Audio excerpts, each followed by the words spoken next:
Módulo 1, curso de reencarnación, basado en los escritos del Rab Isaac Luria y el Shara Gilgulin. El objetivo de este módulo es empezar a conocer aspectos básicos de cómo funciona el proceso de la transmigración de las almas, el proceso de la reencarnación y entender como primera medida que no hay nada que ocurra en este mundo que no tenga que ver con reencarnación.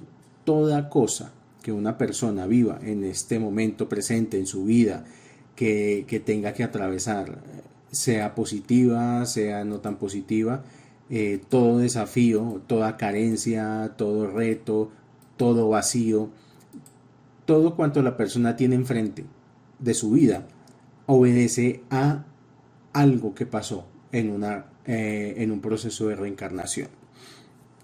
¿Qué es la reencarnación? Entonces es la primera pregunta que uno se haría en este momento. La reencarnación es el proceso de entrada y salida del alma del cuerpo. Básicamente esa es la definición general de lo que significa reencarnación. Ahora, la mayoría de los seres humanos no entienden qué es un ser humano. La gente mayormente piensa que son un cuerpo y que por allá en algún lado de ese cuerpo hay un alma. ¿Sí? En algunas personas empieza a haber otro tipo de cuestionamientos, otro tipo de preguntas.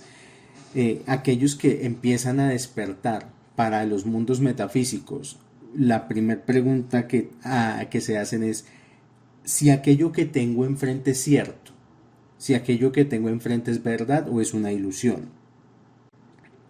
Y si no es cierto, puede ser modificado, pero si es cierto, no puede ser modificado. Entonces, las cosas que son ciertas fueron, son y serán siempre lo mismo, y son aquella parte del árbol de la vida que se llama el Ein Sof. El Ein Sof es todo lo que ha sido, lo que fue y lo que será, y que no puede ser alterado por la voluntad ni por la conciencia humana. El Ein Sof es un área superior a Keter en el árbol de la vida que conecta con la perfección y con la quietud. Y todo lo de Malhut, nuestro mundo, la sefirot más baja del árbol de la vida, es algo así como un teatro, es una ilusión. Todo lo que venga de Malhut es ilusorio. La pregunta fundamental del despertar de la conciencia en un ser humano debería ser ¿quién soy? Y pues ha habido muchas escuelas de filosofía, de espiritualidad, que han intentado responder esta inquietud. Lo más cercano que se ha podido llegar a descifrar es que somos una experiencia de percepción.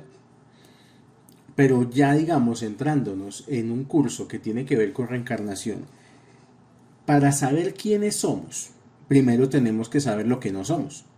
O sea, todo lo que una persona cree que es, no lo es. Todo lo que una persona sienta que es, tampoco es.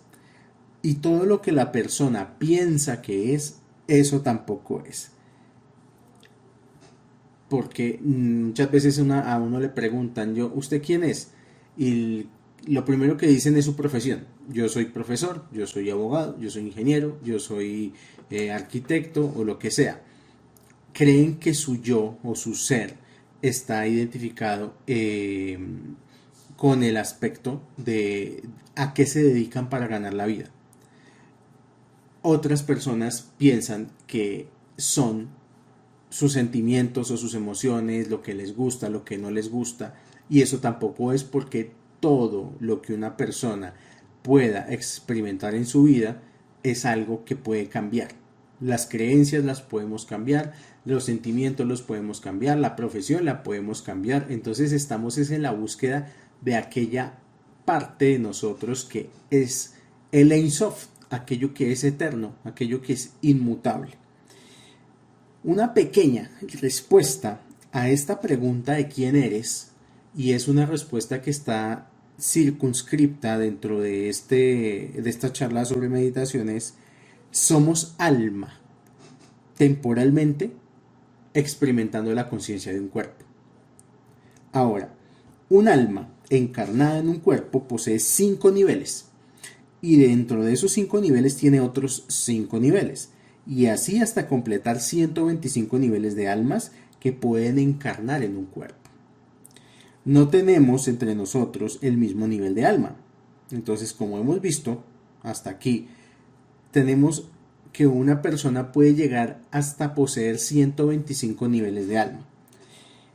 Y estos 5 niveles de alma se conocen como estos 125 niveles de alma se conocen como 125 niveles de entendimiento en un área del árbol de la vida que se llama Malhut de Asiyah. Y ya vamos a entender qué es esto. O Malhut del mundo de los 4 mundos más bajos. Y por eso es que no todo el mundo es igual. Por eso es que no puede existir esa premisa de que todos somos iguales. Porque no es así. Hay personas que tienen más niveles de alma y hay personas que tienen menos niveles de alma. Y esto influye directamente en el alcance que tienen en el mundo. Hay personas que tienen más alcance para que sus acciones tengan más impacto en la sociedad o en su propia vida. Y hay personas que sus acciones no tienen tanto alcance. Entonces, el alcance de las acciones de una persona está directamente relacionada con el nivel de alma que tenga. Y ese nivel de alma corresponde a lo que hizo anteriormente en su vida pasada inmediatamente.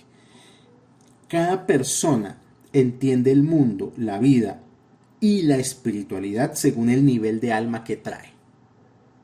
O sea, yo no le puedo pedir a una persona que está en el más bajo de los mundos, en Asiyah, que entienda las cosas del mundo de Atsilut, que es el más elevado, porque todavía no ha llegado su nivel de entendimiento hasta allá. El reto entonces, cuando hablamos de reencarnación, es ¿para qué estamos aquí? Estamos aquí para adquirir partes de alma, porque son 125 niveles de alma. No es que ya nacimos y tenemos un alma por defecto y ya, no. Son 125 niveles, el máximo, el que tiene más niveles de alma, y pues cada uno, de acuerdo a su masal astrológico, a lo que trae de vidas pasadas, puede tener 10 niveles de alma, 50, 80, uno apenas.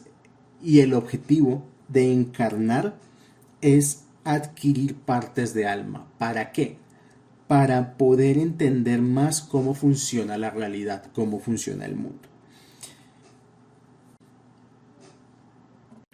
Basándonos en lo que es el conocimiento de la Torá, en la Torá no hay una sola parte en la que se diga que hay que creer en Dios. En ninguna parte de la Torá se habla de que hay que creer en Dios. Pero sí dice o que amarás a Dios o que conocerás a Dios. Entonces el nombre del juego de la reencarnación es saber cómo descargar más niveles de alma para poder conocer. Conocer es diferente a creer, porque una creencia es, pues yo puedo creer lo que yo quiera, pero eso no garantiza absolutamente nada. Yo puedo adoptar cualquier sistema de creencias y eso no va a garantizar absolutamente nada. Lo importante es qué niveles de alma tengo para poder percibir la realidad y según esa percepción de la realidad, poder tener alcance en los mundos superiores y en este mismo mundo. Uno de los problemas relativos a la reencarnación, por ejemplo, tiene que ver con la percepción del tiempo. El tiempo, por ejemplo, las personas que han tomado conmigo el curso de sueños, hemos profundizado sobre cómo romper la paradoja del tiempo con los sueños, que no es lo mismo el tiempo que se percibe despierto al tiempo que se percibe durmiendo. Una persona cuando está dormida puede durar, por decir algo, en su percepción puedes pensar y sentir que han pasado muchas horas dentro del sueño y se despierta y solamente han pasado 20 minutos, media hora, una hora. Entonces hay un desfase y no corresponde la percepción del tiempo dentro del mundo de los sueños a la percepción del tiempo en el mundo real. ¿Está bien? En el cuerpo, el tiempo se percibe de manera lineal. En el tikkun o el karma, el tiempo es un círculo de eterno retorno. Y en el alma, el tiempo es espiral. Entonces, en el cuerpo el tiempo se percibe lineal, mañana, tarde, noche, mañana, tarde, noche, y según cómo va pasando el tiempo, así se van dando las cosas. En el tikkun, por el contrario, que cuando analizamos tikkun, estamos analizando es el eterno retorno, que es lo que, por ejemplo, se puede ver en las reencarnaciones y en la carta astral, que es pasan los años y en cuanto pasa el año, una persona puede bien cambiar su vida o seguir repitiendo los mismos patrones una y otra vez, una y otra vez, una y otra vez. Y es el caso de muchas personas que no cambian su vida, sino que siguen con los mismos problemas año tras año, año tras año. Muchas veces esos problemas son con una misma persona, año tras año, año tras año, o un defecto de carácter, algo que les ha sido imposible cambiar. Y eso hace que se convierta eterno retorno y que a esas personas el tiempo se les convierte, es como en la repetición de la repetidera, que todos los eventos se les vuelven y se les repiten. Entonces es la persona que, por ejemplo, tiene una relación de pareja, falla la relación de pareja, se consigue otra persona y esa otra persona hace exactamente lo mismo que su expareja y tienen los mismos problemas que con su expareja y terminan por las mismas razones que su expareja y así sucesivamente. O la persona que, por ejemplo, en la economía vive luchando demasiado y se le presentan los mismos obstáculos y siempre da con personas que le estafan o que se burlan de su buena fe. Todo eso tiene que ver con la percepción del tiempo como eterno retorno. En el alma ya no es un círculo el tiempo, ni un eterno retorno, es una espiral y la espiral tiene la característica de que es ascendente, o sea, que conforme pasa el tiempo yo hago elevación de conciencia sobre la misma línea de tiempo. Ya no soy la misma persona, ni pienso lo mismo, ni tengo los mismos gustos que antes. Y conforme veo al yo del pasado, ese yo del pasado está en un nivel inferior. El alma percibe el tiempo siempre, pero cuando entra en un cuerpo, el alma pierde esa percepción y entra en la dinámica de las ruedas del alma. Esto significa que el alma, mientras no esté en el cuerpo, puede ver pasado, presente y futuro como un todo. Es lo que llaman algunos teóricos la cuarta dimensión. Pero mientras el alma se confina en una prisión de carne y hueso, en la cual solo tiene 3 dimensiones y 5 sentidos, ahí ya la dinámica cambia y ya se pierde la percepción completa del tiempo. Por ejemplo, los años son un círculo donde se regresa a las estaciones y por eso se usa una rueda que se llama el zodiaco y se le da la vuelta al zodiaco una y otra vez a lo largo de la vida. A nivel alma, la persona eleva la conciencia del tiempo y entra a una dimensión ascendente. Otra cosa que tenemos que tener en cuenta es que todo tiene alma, absolutamente todo. Entonces, la pregunta que también se lo ha preguntado la filosofía, que también se lo ha preguntado la metafísica, ¿qué es el alma? ¿O qué es lo que nosotros llamamos alma? La definición de alma que vamos a utilizar en este momento pues está ligada básicamente pues a lo que es reencarnación y sobre eso vamos a trabajar en esta sesión. Según la física, el alma puede ser la energía que hace que el electrón dé vuelta sobre el átomo. O sea, ese impulso que hace que un electrón dé vueltas y genere energía, movimiento. Para la física eso podría llegar a ser el alma. La materia en este plano está compuesta por un 98% de vacío, y eso ya está demostrado. A nivel subatómico, todos estamos hechos de lo mismo, pero con niveles de inteligencia que son los que conforman el aspecto formal de las cosas.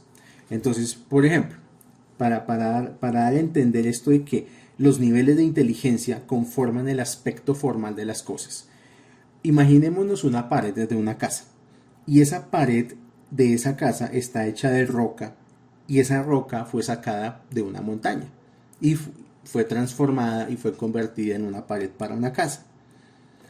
La pared, en su nivel y en su conciencia, sigue pensando que es una montaña. Sin embargo, hay otra inteligencia que vino, tomó la piedra y sin quitarle su esencia, le agregó valor. La particularidad del ser humano es que puede tomar chispas de cualquier lugar del universo y agregarles valor. Somos el único ente consciente que tiene esa capacidad de tomar algo de materia y darle un valor agregado. Sin embargo, esa pared, volviendo a nuestro ejemplo, para seguir siendo pared tiene que hacer un esfuerzo en el tiempo enorme para no desgastarse. Y esto se ve en un fenómeno muy común, pero no muy perceptible, y es que las paredes, aún sólidas como son, con el paso del tiempo y por efecto de la gravedad, tienden a volverse más anchas en la base y más delgadas hacia arriba, en la parte más alta, como si se estuvieran de alguna manera escurriendo. Es un efecto que a las paredes les sucede en una forma milimétrica, pero sucede que hay una tendencia de la gravedad a que la base de la pared siempre va a ser más ancha que su dintel.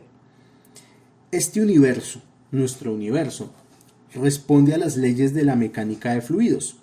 De la misma forma que responde a la mecánica de los fluidos, las almas también fluyen en este sistema que el Ari y el Shara Gilgulin llaman las ruedas del alma. En realidad, todos nosotros somos una sola alma. La mentira que nosotros estamos viviendo, o porque decimos que esto es Matrix y que es una ilusión, es porque vivimos la ilusión de la división y pensamos que hay división, o por lo menos la percibimos. Entonces, toda alma ha pasado de una o de otra manera por diferentes estados. Un alma ha pasado por el estado mineral, luego ha pasado por el estado vegetal, luego ha pasado por el estado animal, hasta llegar al estado humano, y luego más adelante al estado pues más elevado, que es el, para nosotros por lo menos, que es lo que coloquialmente se le llama ángeles. ¿Está bien? Dentro del mundo humano hay personas más cercanas al reino animal y hay personas acercándose a la conciencia del reino de los ángeles. Esto tiene que ver, hay un factor en la fuerza de un alma y tiene que ver con la velocidad del alma. Y quiero explicar esto. Una roca que pertenece al mundo mineral tiene muy poca velocidad, porque casi no se puede mover y solo se mueve por eventos externos, porque alguien, por ejemplo, le dé una patada o que alguien la mueva. El reino vegetal tiene un poquito más de velocidad, tiende a moverse según su crecimiento. El reino animal tiene un poco más de velocidad. El animal ya puede moverse, volar, reptar, nadar, etcétera, etcétera.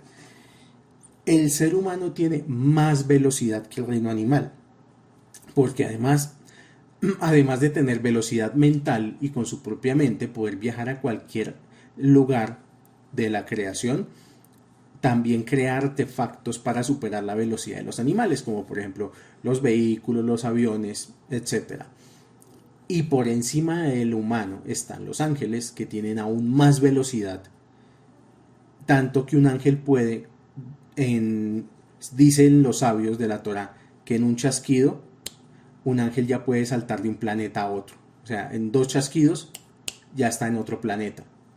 Esa es la razón de velocidad entre cada una de las fases de la creación. Y pues lógicamente, dentro del mundo humano hay personas que se comportan más como animales que como humanos. Y hay humanos que se comportan más como ángeles que como humanos también. En ese orden de ideas, quien llega al camino espiritual, de alguna u otra forma es como un ángel encarnado en un animal. Y el animal pues es el cuerpo. Pero el animal que nosotros estamos piloteando es el animal que tiene más estado de conciencia, de por lo menos de esta realidad. O sea, este cuerpo, con estos órganos, con su cerebro, corazón, hígado, con todos sus sentidos, es aquella estructura en la cual la conciencia se puede expandir más dentro de esta realidad.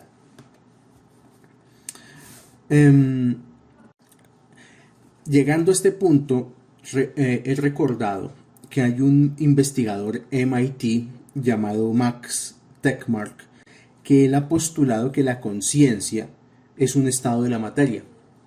Y ese estado de la materia lo llama algo así como un perceptionium, y que se puede identificar utilizando 5 principios matemáticos de sonido. La premisa base es que la conciencia es todo un sistema que puede almacenar y recobrar enormes cantidades de información. El perceptronium se encarga básicamente de autopercepción, pero la conciencia es un ente unificado e indivisible. Bajo este principio hay gente tratando de crear tecnología capaz de hacerle backup al cerebro humano. O sea, esa posibilidad la están explorando, y de hecho creo que ya hay películas, hay una que ya habla mucho de eso, de cómo la conciencia humana se puede incluso instalar dentro de un software.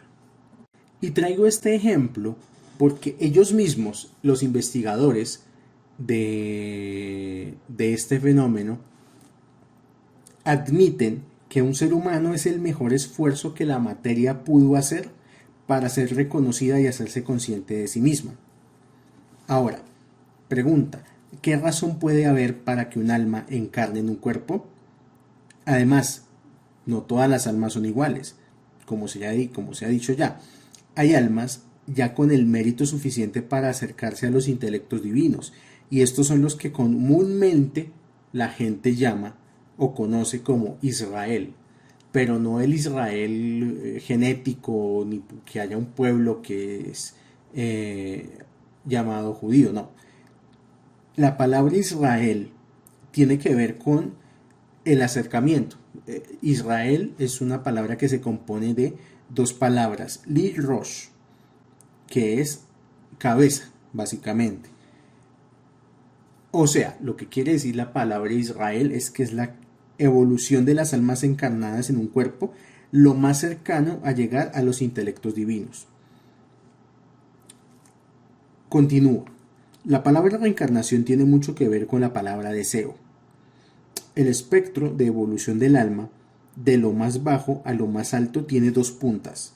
El nivel más bajo de evolución del alma es lo que se le llama Ratzon Atzmi o Ra, el deseo egoísta.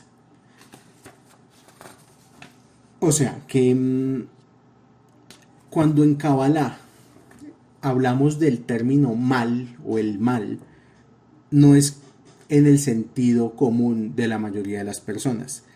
El mal tiene que ver más bien con conectar con el árbol del conocimiento del bien y del mal. O sea, la esfera del mal es un estado de conexión con un cerebro que se le conoce como reptiliano.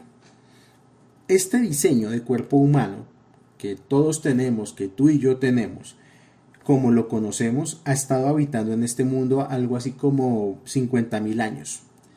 El ser humano que somos hoy, que tiene la capacidad de interactuar con otros seres humanos, que es menos animal, es un proceso que empezó a ocurrir hace apenas 5.781 años. El Zohar, que es el texto principal de la Kabbalah, explica que antes de eso, o antes de esto más bien, hubieron otros 8 mundos, o otras 8 creaciones que les llama el Zohar los mundos del caos.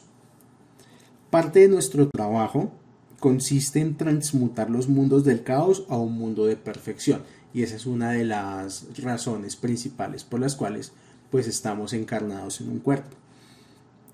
Por eso este mundo cabalísticamente se le conoce Olam HaTikun, que Olam HaTikun es el nombre que significa el mundo de la corrección. ¿Corrección de qué? La pregunta. Corrección de los otros 8 mundos anteriores del caos. En la Torah, cuando se lee la Torah literal, es cuando hablan de los reyes de Edom. O sea, es el código que utiliza la Torah. Cuando en la Torah se habla de los reyes de Edom, es el código para las otras 8 creaciones anteriores a esta, incluida la caída de Adán, y también incluida la percepción del bien y del mal. Y todo el concepto de reencarnación gira en torno a una pregunta. Y la pregunta es, ¿qué es lo que a mí me tocó corregir? Muchas personas, muchas veces de una manera jocosa, burlona o satírica, dicen, ¿yo qué estoy pagando?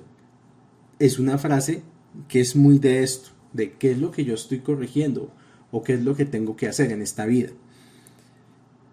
¿Y qué es lo que tenemos que corregir todos? Porque pues hay una corrección que es individual, que esa es la que se ve en la carta astral, pero hay una general, que es en la que todos estamos involucrados. Y en la que todos estamos involucrados es en la corrección de los mundos del caos y el concepto del bien y del mal. Hablamos ya del deseo egoísta. Ahora, en la otra punta está el Ratzon Atzmi, que es el deseo de influenciar, es el deseo de dar y compartir, es el deseo de adhesión con el creador, y este es el máximo nivel de conciencia humana. O sea, que el ser humano está divagando entre dos conciencias. En un lado, en una conciencia está el deseo de recibir para sí mismo, que está ligado al ego, al egoísmo, y por el otro lado está el deseo de compartir, el deseo de influenciar, el deseo de dar. Y todos a lo largo de la vida estamos luchando y batallando contra esas dos tendencias. La mayoría de los seres humanos, lógicamente, se dejan llevar por la conciencia de recibir para sí mismos. Una cosa que hay que tener en cuenta, importante cuando hablamos de reencarnación, es que el alma o los niveles de alma no entran de golpe al cuerpo, van entrando gradualmente a lo largo que va pasando la vida. O sea, no es que ya nació y el bebé ya tiene el alma en un estado completo. No. El alma que tiene un bebé es apenas lo suficiente como para poder sobrevivir, pero no, nada más. Entonces vamos a abordar un poco ese punto. En un ser humano, hasta los 13 años, su única conciencia es la del deseo egoísta.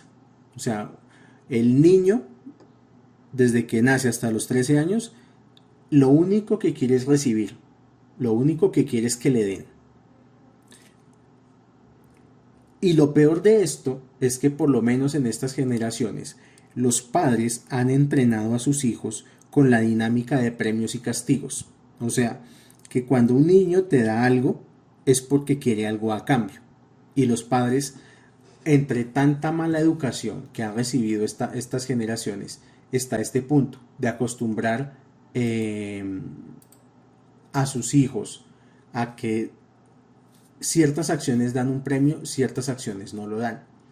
Eso es peligrosísimo. De hecho, hay una cuestión, y es que los niños a cierta edad, sobre todo después de los 3-4 años, empiezan a desarrollar el miedo a la muerte de sus padres. Y por eso es que hay niños que, ay, no me dejes, quieren estar todo el tiempo con el papá. Ese miedo que tienen los niños, lo que realmente significa es que temen quedarse sin quien les dé comida y beneficios materiales. O sea, no es más. El comienzo de la corrección espiritual va después de los 13 años. porque ya de los 13 años en adelante ya empiezan a llegar otros niveles de alma. Entonces, ¿qué niveles de alma hay? Está Nefesh, Ruach, Neshama, Hayá y Yehidá, teniendo en cuenta que Nefesh es el más bajo de los niveles del alma. Entonces, Nefesh es el animal, básicamente. El animal que solamente quiere comer y sobrevivir. Y el Ruach ya es el nivel de alma donde se empiezan a recibir intelectos divinos. Después de los 13 años, un ser humano tiene la posibilidad de empezar a recibir intelectos divinos. Entonces, la corrección espiritual, ¿qué es? Es ir del deseo de recibir para mí mismo al deseo de dar y de influenciar. O sea, cuando una persona realmente ha tenido un avance espiritual, es cuando la persona ya no se agobia por el deseo de recibir para sí mismo. Y pues mucha gente entra al camino espiritual, inclusive es por el deseo egoísta. Mucha gente está en el camino espiritual porque el camino espiritual es glamoroso, les da la idea de que son elegidos, les da la idea de que son iniciados, les da la idea de que son como casi que unos mesías que vinieron, que pueden hackear la realidad, que pueden estar por encima de todo y de todos. Eso es adoptar la espiritualidad desde una conciencia sumamente del deseo egoísta. La primer conciencia de un niño en hebreo se llama Magial o Maquial, que esta conciencia significa yo me merezco. Y muchas personas, aún siendo adultos, se quedan en eso, en yo me merezco que me respeten, yo me merezco que me contesten, yo me merezco atención, yo me merezco que me den mi lugar, etcétera, etcétera. Muchos hijos, por ejemplo, utilizan esa psicología contra sus padres de yo no pedí venir a este mundo, tú me trajiste, así que ahora dame todo lo que yo te pida. Y luego dame más porque me lo merezco. Y esta es lo que hoy está pasando con esta generación actual, que es una generación casi se puede decir perdida, porque crecieron con esa idea de la satisfacción instantánea, de la gratificación instantánea. La mayoría de las personas mueren en este estado. O sea, la mayoría de las personas se mueren con la conciencia de yo me merezco.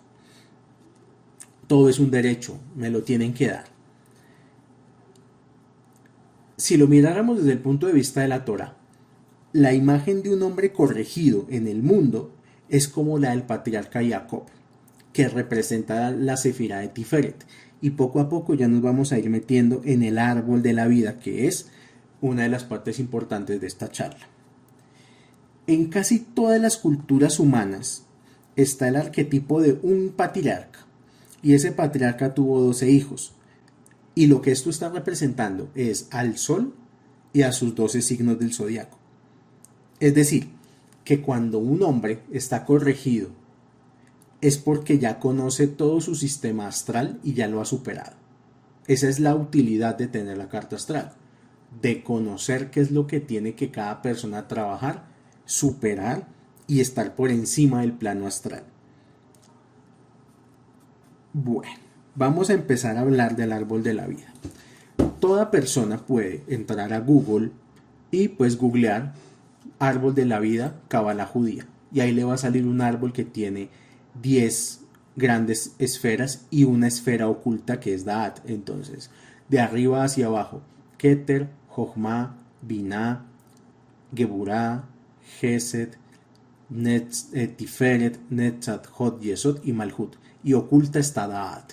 Listo. Este árbol de la vida de 10 sefirot está dividido en varias partes. Por ejemplo, hay una parte que se le llama Gimel Rishon. Gimel Rishon es Keter, Jochma y Binah, que son las 3 sefirot superiores del árbol de la vida. Dentro de Gimel Rishon está el mundo de Atzilut, que lo representan Keter y Jochma. El mundo de Briah, que lo representa Binah. El mundo de Zeir Anpin, que son Gesed, Geburah, Tiferet, Netzat, Hod y Yesod. Y el mundo de Asiyah, que es Malhut. Entonces, tenemos 4 mundos dentro del árbol de la vida. Los vamos a repasar. Las personas, obviamente, que escuchen este audio van a contar con algún apoyo gráfico, lógicamente. Entonces, el mundo de Asiyah, que es el mundo más bajo de los 4 mundos, que es Malhut, es el mundo que se le conoce como el mundo de la acción. Luego por encima está el mundo de Yetzirah, que es el mundo de la formación, que es Zeir Anpin. Gesed, Geburah, Tiferet, Netzat, Hod y Yesod. Eso es Zeir Anpin. Luego está encima del mundo de la formación el mundo de la creación, que es la Sefirat de Jochma y el mundo de Briah. Y por encima es el mundo de la emanación, que es Atzilut, que son Keter y Jochma. Keter en sí mismo es un mundo y representa el todo. Jochma es otro mundo, como ya se dijo, que representa a Atzilut. Binah es otro mundo que representa a Briah. Y Zeir Anpin tiene 6 componentes que son las 6 emociones primordiales. Todo cuanto el Zohar nos explica sobre Zeir Anpin es la corrección de la emoción. Y Malhut es este mundo que es el de la manifestación, donde vemos manifestado todo lo que hay en los mundos superiores. Entonces, todo lo que una persona tiene en su vida, cuando mira su cuarto, su habitación, sus posesiones, su familia, sus amigos, su sustento, su vida emocional, es el reflejo de lo que tienen los mundos superiores.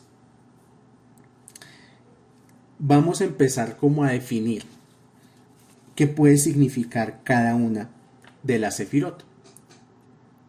Keter significa corona y a la vez significa todo. En este universo es incognoscible para la mente humana. No podemos saber exactamente qué tipo de conciencia hay en Keter y muchísimo menos qué tipo de conciencia hay por encima de Keter. Solo podemos saber que de ahí emana todo el sistema de luz espiritual hacia abajo, hacia Malhut, y que de Keter necesitamos unos transformadores para que la luz espiritual pueda pasar a través de ellos y que genere un circuito, porque si no fuera así, si la luz pasara de golpe de Keter a Malhut, este mundo no existiría, porque la luz pura de Keter es tan poderosa que podría destruir el mundo. Entonces es igual que cuando nosotros, por ejemplo, vamos a ver el sol con nuestros ojos desnudos, lo más seguro es que nos va a encandelillar la vista y que nos puede dañar los ojos. Hay personas que se han quedado ciegas por mirar directamente al sol. Entonces, ¿cuál puede ser la solución? Utilizar unos lentes oscuros para generar un bloqueo a la llegada de la luz, para que la luz que podamos observar no nos haga daño. Y esas son las sefirot que vienen debajo de Keter. Entonces, cada sefirot que viene debajo de Keter va pasando la luz y la va filtrando, y la va filtrando, y le va quitando fuerza, para que la luz que llegue de Yesod a Malhut sea la luz más apta para nosotros, para que nosotros podamos recibir. Jochma, entonces Keter en astrología lo representa Neptuno, el planeta Neptuno. Muy poco se mira esto en astrología porque no es relevante, es solo relevante para personas que ya realmente tienen un muy elevado nivel de conciencia. Jochma significa sabiduría y lo representa el planeta Urano. Binah significa entendimiento, lo representa Saturno. Gesed significa amor o el deseo de dar y lo representa Júpiter. Geburah significa poder o deseo y lo representa Marte. Tiferet significa belleza, lo representa el Sol. Netzach significa victoria, representada por por Venus. Hod significa esplendor, representado por Mercurio. O sea, Netzach, Venus, Hod, Mercurio. La luna está en Yesod y Yesod significa fundación o conectividad. Y abajo, Malhut, que es el reinado, o sea, nuestro mundo. Cada sefirot está conectada con todo el sistema astral. Entonces, la luz infinita utiliza también las estrellas y los planetas para transmitir esta luz hacia nuestro mundo. pero pues no es una clase de astrología, entonces no quiero profundizar en eso.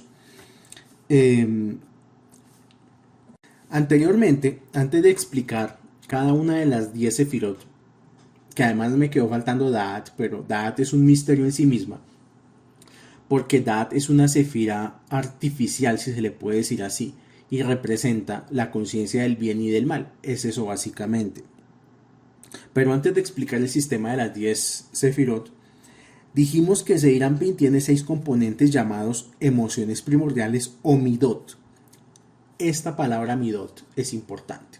La palabra midot se refiere a atributos y los atributos van en dos sentidos, que son como cualidades o como atribuciones. O sea, pueden ser cualidades o pueden ser dones naturales. ¿Las emociones son atributo de qué? Las emociones son atributos del deseo. ¿Qué tipo de deseo? El deseo de formar una realidad. Todo ser humano quiere formar su propio túnel de realidad, quiere formar su propia visión del mundo y está en eso. Y por eso necesita atributos de deseo para poder hacer esta formación. Y por eso el mundo de Yetzirah se le conoce como el mundo de formación. Ahora, hablando de formación, el árbol de la vida tiene dos tipos de formación. Una se le conoce como el Yetzer Atop y otra se le conoce como el Yetzer Hara. El Yetzer Atop es la formación del bien y el Yetzer Hara es la formación del mal. Ya entendimos cuál es la formación del mal, del deseo egoísta. Las personas que están en un deseo egoísta constantemente están formando eso que todo el mundo llama el mal. Una persona entre más deseo egoísta, no solamente lo siente, sino que con ese deseo egoísta está formando su realidad, o sea, le está dando forma. Todo lo que a una persona le molesta son la formación colectiva de su propio túnel de realidad. Ahora, los 125 niveles de los que hablamos al comienzo, de alma, correspondientes a niveles dentro de niveles en los 4 mundos, ¿a qué van? Vamos a explicar esto. A que dentro de los 4 mundos, Asiyah, Yetzirah, Briah y Atzilut, están estos 125 niveles de alma. Ahora hay que entender otra parte para entender el árbol de la vida. Cada sefirá del árbol de la vida tiene adentro otras 10 sefirot. Y dentro de esa sefirot tiene 10 sefirot más. O sea que cuando vemos, por ejemplo, a Keter, Keter tiene dentro 10 sefirot. Entonces, por eso el Zohar dice Malhut de Keter, porque dentro de Keter hay un Malhut, y hay un Yesod, y hay un Hod, y un Netzach, y un Tiferet, y un Geburah, y un Gesed, y un Binah, y un Jochma, y otro Keter. Entonces, muchas veces el Zohar es muy técnico, y por eso dice Keter, Keter de Jochma. Hay que entender que eso existe. Y esos niveles, esos conjuntos de sefirot internas dentro de cada sefira, se les llaman parsuf o parsufim. ¿Por qué explico esto? Porque las almas que reencarnan provienen de algún nivel de estos parsufim. Las raíces de las almas provienen de algún nivel específico del árbol de la vida. O sea, todos somos afín a alguna sefirá y a algún parsuf dentro de esa sefirá. ¿Por qué entonces hay división de almas? Esta pregunta, o división de grupos de almas, esta pregunta nos la va a responder Rav Chaim Vital. El Rav Chaim Vital dice, Adán Katmon era la cabeza del hombre primordial y la serpiente era la cola del hombre primordial. La serpiente primordial y el hombre primordial estaban en el mismo cuerpo. El ser humano actual tiene una corteza reptiliana, que es más cercana a la médula y es la más primitiva. Es la parte de nuestro subconsciente que se encarga de que sigamos vivos. Y es la que maneja el umbral de lo que estamos dispuestos a hacer con tal de sobrevivir. Sobre esa corteza animal se desarrolló lo que se conoce como el sistema límbico, es decir, la conciencia de saber que estamos hechos de órganos y de partes. y al mismo tiempo reconocemos que tenemos emociones. Entonces, esto significa que el hombre que nosotros conocemos hace 5.781 años es la creación de lo que nosotros conocemos como el neocórtex. El neocórtex es lo que nos hace estar tomando una clase de reencarnación y no estar en la selva buscando comida. O sea, el hecho de que tengamos neocórtex y que hayamos superado ese umbral, por así decirlo, evolutivo, es lo que nos tiene preguntándonos qué hay más allá de la vida y entendiendo que la muerte no es el final, que es solo el comienzo de otro nivel dentro de la realidad. Pero hay personas que no se preguntan eso. Hay personas que adoptan un sistema espiritual y lo único que esperan de ese sistema espiritual es dinero, sexo y conocimiento. Nada más. O sea, lo único que quieren es, a través de su sistema espiritual, tener ganancias económicas, tener múltiples parejas y tener relaciones con ellas y tener el poder que da el conocimiento. Y todo esto está mal encauzado y puede estar ligado al deseo egoísta. Adán, el hombre primordial, el primer hombre primordial del cual nos habla la Torá, falló en su proceso de rectificación 6 horas antes de entrar a Shabbat. O sea, la historia o la historieta del árbol del conocimiento, el bien y el mal, de la manzana, de que Eva se comió la manzana y de que los echaron del paraíso. Esa es la historia que está en el nivel más externo de interpretación de la Torah. La Torah tiene 5 niveles de interpretación, donde el más externo se llama Peshat y el más, donde están los secretos, los verdaderos secretos de la Torah, son los Sodot, o sea, el Sod, los secretos como tal. Entonces, lo que estoy contando es ya a nivel de secreto, de lo que realmente quiere decir la Torah, no el cuentico. Bien, lo que nos dice la Torah a nivel secreto es que el hombre primordial falló en su proceso de rectificación 6 horas antes de entrar al Shabbat. 6 horas representan las 6 emociones de las sefirot de Zeir Anpin, que son Gesed, Geburah, Tiferet, Nesat, Hod, Yesod y Malhut. Y siempre que en la Torah mencione la palabra días en plural, no se refiere a días comunes, sino se refiere a días primordiales de la creación. Y como se refiere a días primordiales de la creación, se refiere a emociones. De ahí, por ejemplo, porque la gente dice, claro, es que es lógico, una persona que no conoce Torah no entiende en el nivel del cuentito por qué la creación se creó únicamente en 7 días. Y en realidad no está hablando de 7 días, está hablando de mucho más tiempo y ni siquiera de formación física, sino de la formación del alma del mundo físico.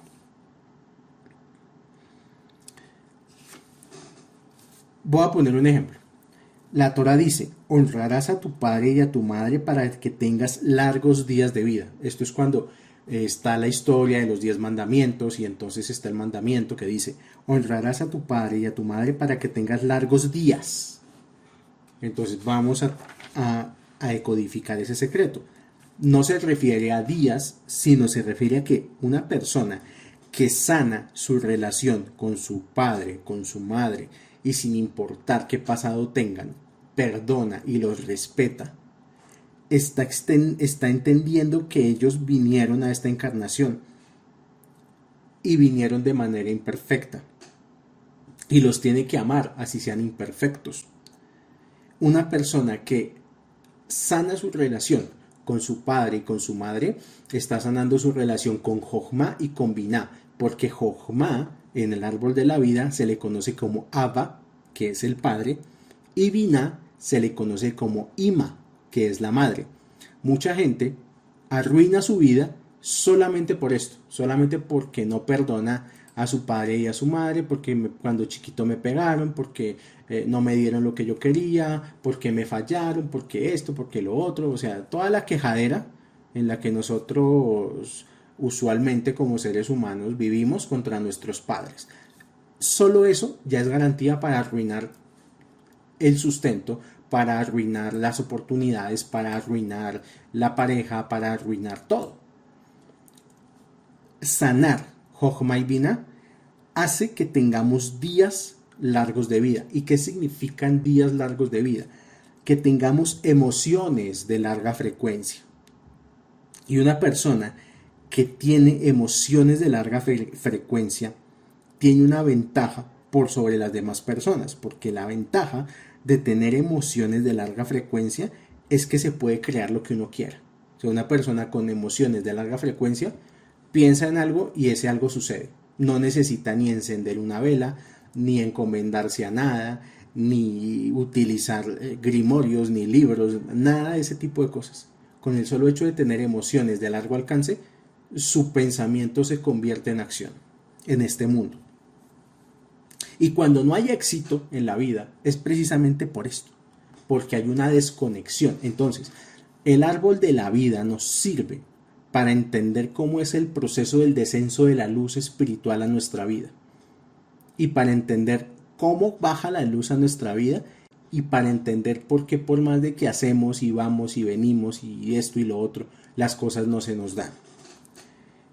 Las emociones corresponden al mundo de la formación y al nivel de alma de Ruach. Por eso muchas personas tienen buenas ideas, pero tampoco saben cómo formarlas. Hay gente que lamentablemente es como un cementerio de ideas, tiene muchas ideas, pero en concreto nada. De esto se trata reencarnar, de estar constantemente adquiriendo niveles de alma. Y los niveles de alma, o sea, la persona que adquiere niveles de alma, tiene más poder para cambiar la realidad. Una persona que tiene muy poco nivel de alma, lo único que le queda es salir a la calle y pensar que todo es un derecho y salir a marchar y quejarse y llorar y patalear y todo eso que hace una persona común y corriente. Entonces, volviendo a la historia de Adán, el hombre primordial falló y en el momento en que el hombre primordial falló, creó el Tikkun Olam, creó la necesidad de hacer la corrección de esa caída, o sea, la corrección del mundo. Adán cayó 6 horas antes de la entrada de Shabbat. Shabbat está entre el día sexto, que corresponde a Yesod, y el día séptimo, que corresponde a Malhut. O sea, cuando el pueblo judío guarda Shabbat, lo que está haciendo es energéticamente cargando toda la energía de la semana y condensándola en una sola zona del tiempo. Y en esa zona del tiempo genera el circuito virtuoso para cargar todos los otros días de la semana con luz espiritual. Entonces, la persona que guarda Shabbat es una persona que durante toda la semana le va a ir bien, porque aprovechó la zona del tiempo que era la más apropiada para eso. Entonces, diciendo esto, la caída de Adán también fue en una zona del árbol de la vida. ¿En qué parte del árbol de la vida Adán falló? Adán cayó, fue en Yesod de Yesod. Acuérdense de los Parsufim. Entonces, imagínense la sefirá de Yesod, dentro de ese árbol de la vida, dentro de esa sefirá, otro árbol de la vida, y ahí hay otro Yesod más chiquito. Entonces, la caída del árbol del paraíso, o sea, la caída de Adán fue en Yesod de Yesod. Entonces, la pregunta es, ¿con qué conecta Yesod? Yesod conecta con conectividad, con sexualidad, con dinero y con conocimiento. O sea, todo lo que al ser humano le gusta y la razón también por la que el ser humano se mete en problemas. La sefirá de Yesod es fundamental. O sea, quien tenga bien firme su sefirá de Yesod es una persona que tiene el control de todo. Pero quien no, pues es una persona que tiene su vida pues bien embolatada. Entonces, la desconexión de la persona con el mundo espiritual o es por dinero, o es por sexualidad, o es por conocimiento. Y todo está relacionado con el deseo de dar y con el deseo de recibir.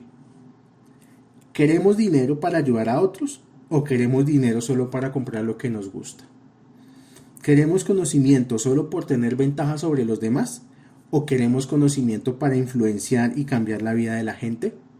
Ahí es donde uno tiene que empezar a analizar qué está haciendo uno con su propia vida.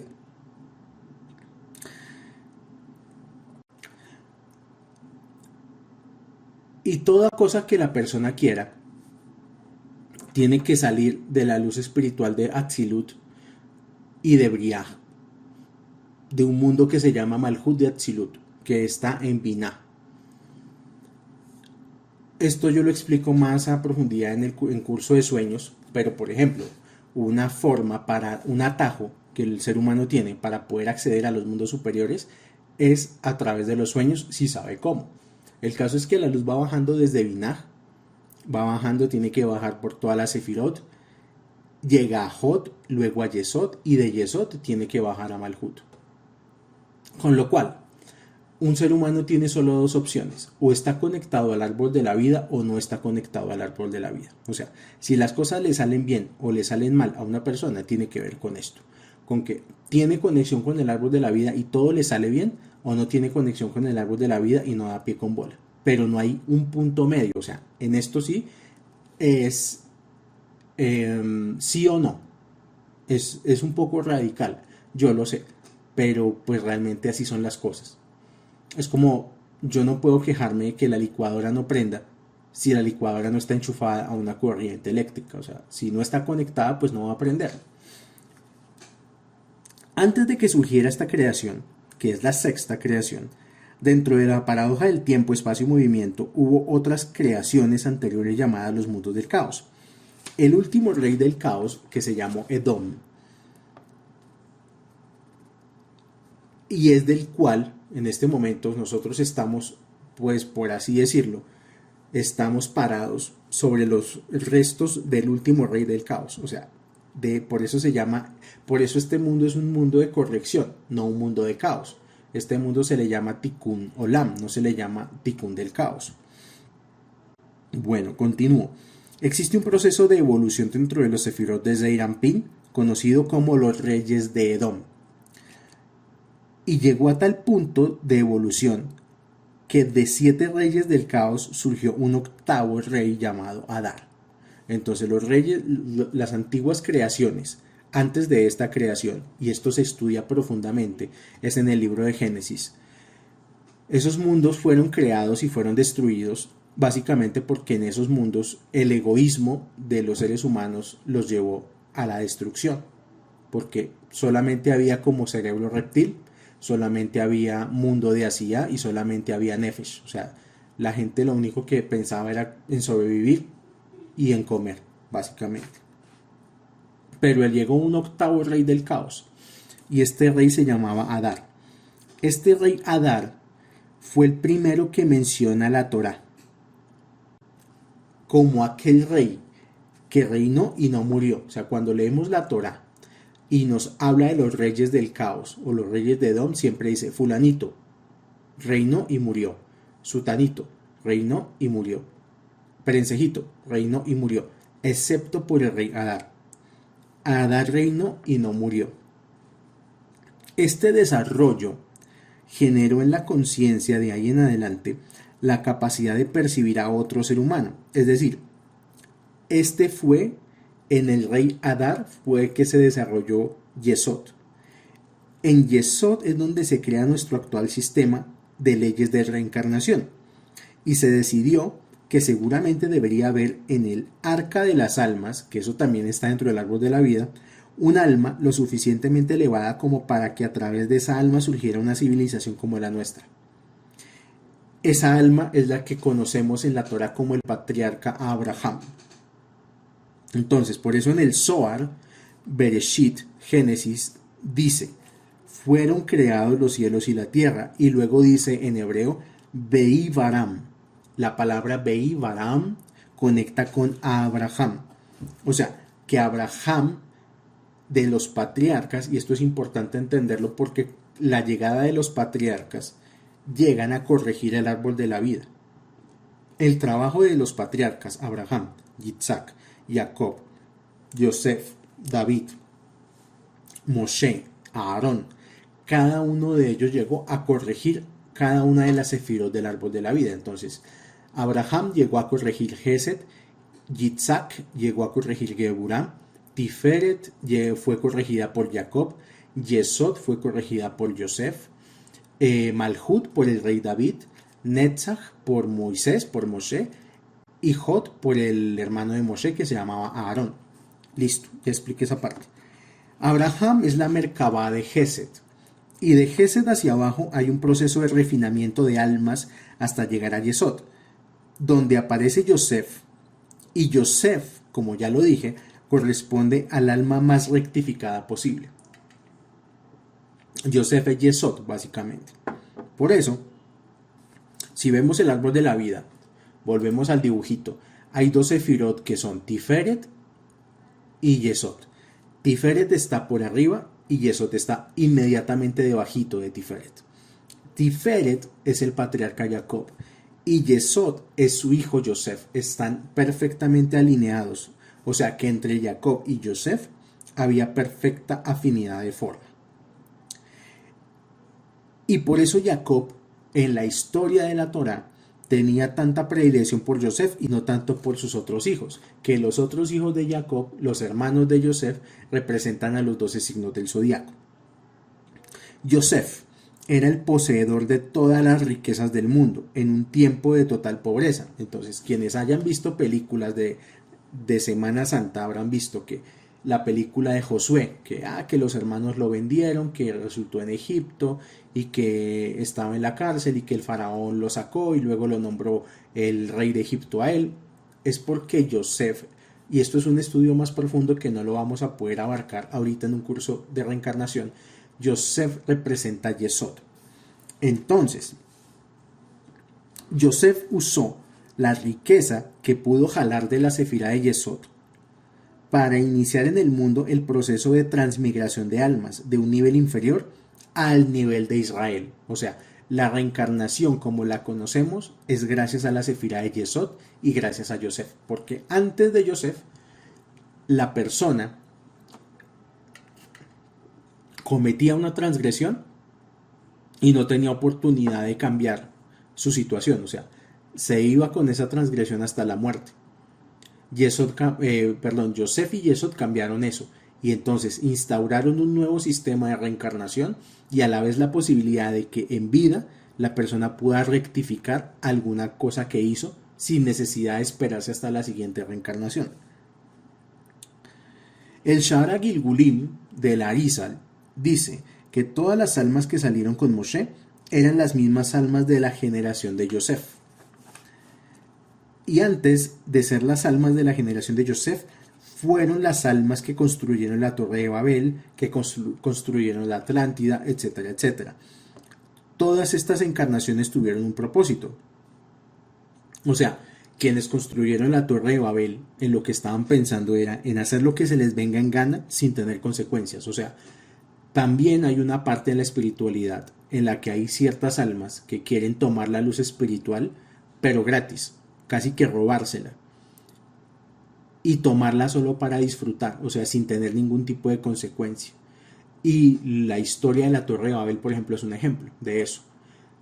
Se destruye la Torre de Babel y se genera la dispersión, pero a la vez también se genera el tikún. ¿Cuál fue el tikún? Pues los que cometieron errores construyendo con ladrillos los tienen que pagar también construyendo con ladrillos.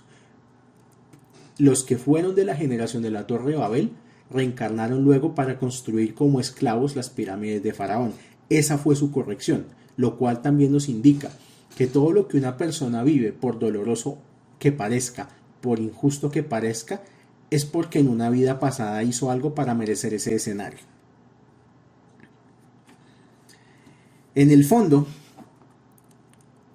un problema grande con la espiritualidad es ese, que la gente quiere la espiritualidad es para hacer lo que se le venga en gana sin tener consecuencias. Y en el fondo mucha gente quiere conocer las reglas de la espiritualidad por eso mismo, para saltarse las reglas y tener lo que quieran sin consecuencias a cambio. Es un autoengaño. A la larga y a la corta, el sistema espiritual los va a sacar de su engaño, sea con conocimiento o sea con escenarios de dolor, caos y sufrimiento.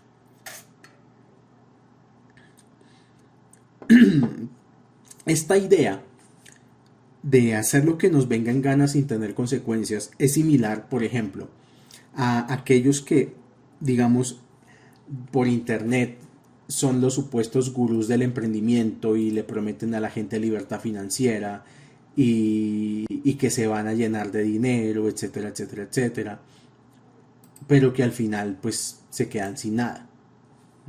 O sea, al único que le va bien es el que vende los libros de libertad financiera. Estar encarnados en un cuerpo implica tener deseo egoísta y tener que corregirlo. Otro punto con respecto a la reencarnación. Las almas no tienen género, no tienen sexo. Un alma puede ser una monja y después mañana, el día de mañana, reencarnar en un empresario. Y a través de un sinnúmero de reencarnaciones, eso puede pasar. Las almas van adquiriendo niveles de Jochma y de Binah, que es lo que les da después acceso al nivel de alma llamado Israel. Siempre se habla de Israel como un Kaal, el Kaal Israel. La palabra Kaal significa congregación y tiene un valor numérico en gematría de 135. La primera vez que aparece este término es con Korach discutiendo con Moshe. Korach llama a Israel un Kaal. 135 es la suma de 72 más 63. 72 es el deletreo del nombre Yud-He-Vav-He, que corresponde al mundo de Atzilut, y 63 es el deletreo de Yud-He-Vav-He, que corresponde al mundo de Briah, o sea, a Jochma y a Binah. En otra ocasión contaremos la historia de Korach, que Korach pues también encarna mucho de lo que está pasando ahorita en el mundo con la gente que pues pregona igualdad y pregona derechos, pero que detrás de eso hay una espiritualidad pervertida, por así decirlo. Al punto al que quiero llegar es que las almas de la congregación de Israel no son de una etnia ni de una religión, sino que son las almas que llegaron a Jochma y a Binah. Toda persona que haya conectado conscientemente en vida con Jochma y con Binah ya se le considera como Israel.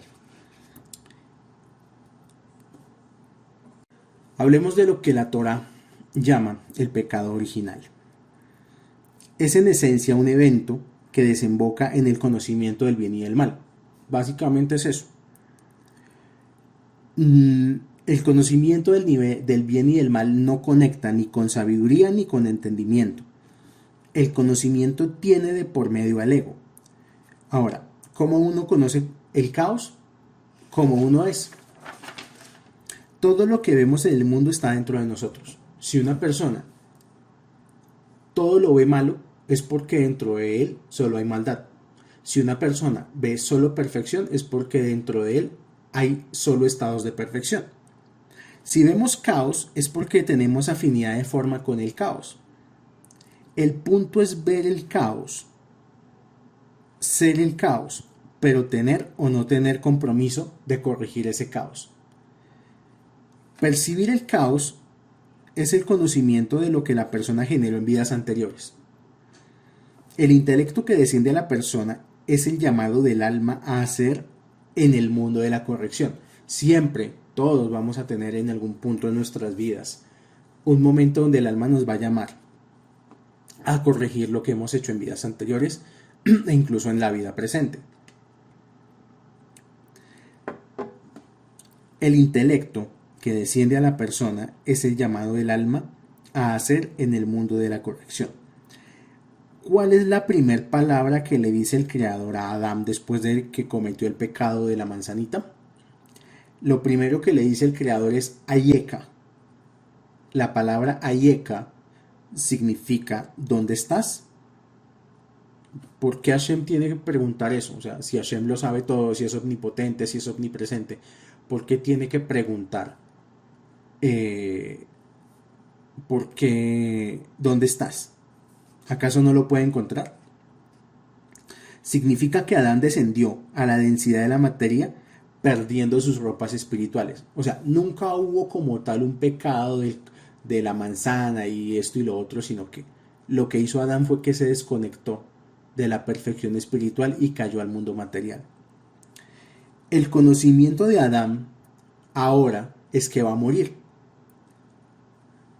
Ahora vamos a hablar un poco lo que dice el Likutei Torah.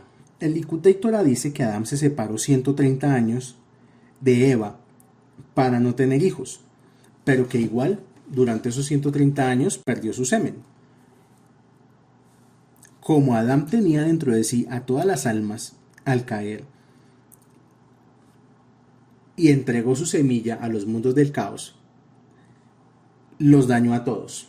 O sea, la verdadera caída de Adán no fue haber salido del jardín del Edén, sino de haber hecho algo que en la Cábala se le llama el Sera Levatalá, el desperdicio del semen. Existe una entidad del mundo oscuro que no se puede decir su nombre, solamente sus iniciales, Lamed Yud, y que Adán con ella, a nivel metafísico, tuvo relaciones. Y lo que esto quiere decir es que todas las chispas de luz que Adán traía en su cuerpo se las entregó a los mundos del caos a través de esta entidad. Ahora, en el momento de la transgresión de Adán hubo almas que se separaron del cuerpo de Adán para no participar en la transgresión. Nunca entraron estas almas al ciclo de las reencarnaciones y solo muy de vez en cuando reencarnan para ayudar a la humanidad. Entonces, aquí nos dice esto, el Likutei Torah. 3 tipos de almas pecaron junto con Adán. Número 1, los que se dieron cuenta de lo que iba a hacer Adán y se fueron. Número 2, los que participaron del pecado de Adán. A esto se les llama Israel. Y número 3, los que instigaron a Adán, porque también hubo almas que no solamente participaron del Sera Levatalá, sino que lo instigaron. Estas almas se les conoce como Erev Rab. Entonces, de esto sacamos 2 grandes conclusiones. Si sabemos que hay unas almas que ni siquiera participaron en el pecado de Adán, si sabemos que hay unas almas que participaron, pero que hubo otras almas que fueron peores y que instigaron, nos da que hay varios tipos de reencarnación. Entonces, hay un primer tipo de reencarnación que es reencarnar para crear grandes transformaciones en la humanidad y que tienen poco o ningún interés en espiritualidad. Esas almas pertenecen a la primera categoría, a los que se dieron cuenta de lo que iba a hacer Adán y se fueron de ahí. Segundo, las personas que están muy interesadas en la espiritualidad y saben que son responsables del Tikkun Olam. Estas personas son las que se llaman pueblo de Israel. O sea que estar en la espiritualidad pues no es ningún mérito, es algo que es como una especie de pena que uno está pagando para rectificar. Ahora, se conoce como alma gemela o como unión de almas gemelas a la procreación de hijos de una pareja que conectaron en el momento de la creación de la vida nueva con el aspecto externo de Jochma y Binah. Cuando hay almas gemelas es porque esas almas conectaron con aspectos externos de las sefirot superiores, Jochma y Binah. Muchas de estas almas conectan con la espiritualidad desde afuera del judaísmo para luego convertirse al judaísmo.